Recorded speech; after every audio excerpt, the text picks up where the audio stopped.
साल था 2014। सूबे का एक दल जिसने देश को 2 बार उप प्रधानमंत्री और मुख्यमंत्री दिए, उसी दल से हिसार को इसी वर्ष एक युवा सांसद भी मिला। नाम दुष्यंत सिंह चौटाला। ताऊ के नाम से विख्यात चौधरी देवीलाल के वंशज दुष्यंत 2014 में इंडियन नेशनल लोकदल की पार्टी से हिसार लोकसभा का चुनाव जीत जाते हैं। सूबे में उनका कद बढ़ने लगता है, कद भी इतना कि महम चौबीसी के ऐतिहासिक चबूतरे पर दुष्यंत का सम्मान होता है और उसे युवा देवीलाल कहा जाता है। समय का पहिया घूमता जा रहा था। दुष्यंत के पिता और दादा दोनों ही तिहाड़ जेल में बंद थे। इनेलो पार्टी को चलाने और संगठन को मजबूत करने का दारोमदार अब अभय चौटाला के कंधों पर था। इसी दौरान जींद विधानसभा का उपचुनाव आता है, जिसके चलते पार्टी अपनी बैठकों का दौर शुरू करती है। बैठक को चौधरी अभय सिंह संभालते हैं और रणनीति बनाते हैं, लेकिन समय को भी अपनी चाल दिखानी थी और हुआ भी वैसा ही। अभय सिंह का पार्टी संभालना दुष्यंत और दिग्विजय को नागवार गुजरा, तो दुष्यंत जेल में अपने पिता अजय सिंह से मिलने पहुंचे और अलग संगठन पर विचार किया। विचार पर अजय सिंह चौटाला ने अपनी वीटो लगा दी, तो अब दुष्यंत चौटाला बन बैठे जननायक जनता दल के सुप्रीमो और जींद विधानसभा का पहला चुनाव अपने भाई को लड़वाया, जिसमें उन्हें शिकस्त मिली।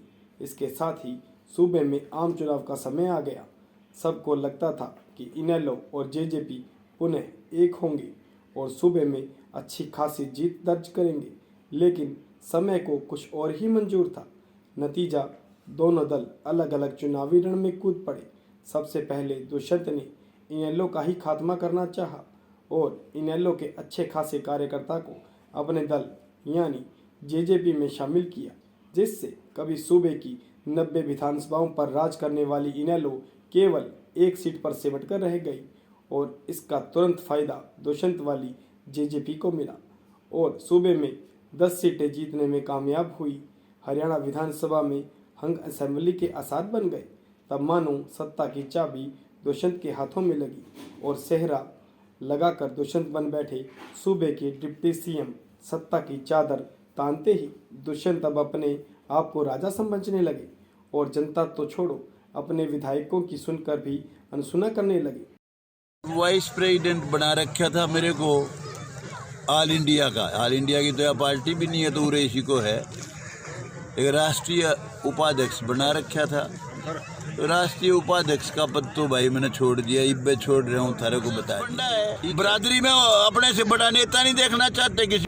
सूबे की जिस जनता ने उन्हें तख्तो ताज सौंपा, आज उसी किसान जनता के खिलाफ हो गए और देवीलाल के नाम का भी मजाक बना दिया।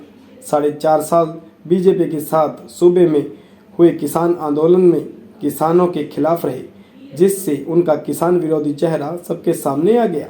यहाँ तक सत्ता की मलाई खाने के बाद सत्ता से अलग होकर बोले कि आज मैं आज़ाद हो गया हूँ, तो इस्तीफा तो पहले भी दे सकते थे और इनेलो की हत्या कर आज बोलते हैं कि दादा अगर बुलाएंगे तो घर वापसी संभव है।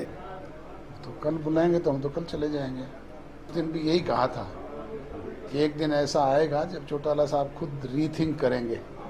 जब खुद भी जनता के हाशिए पर आ गए, मतलब साफ, हम तो डूबेंगे सनम, तुमको भी ले डूबेंगे। क्या सच में यही इनेलो के हत्यारे हैं?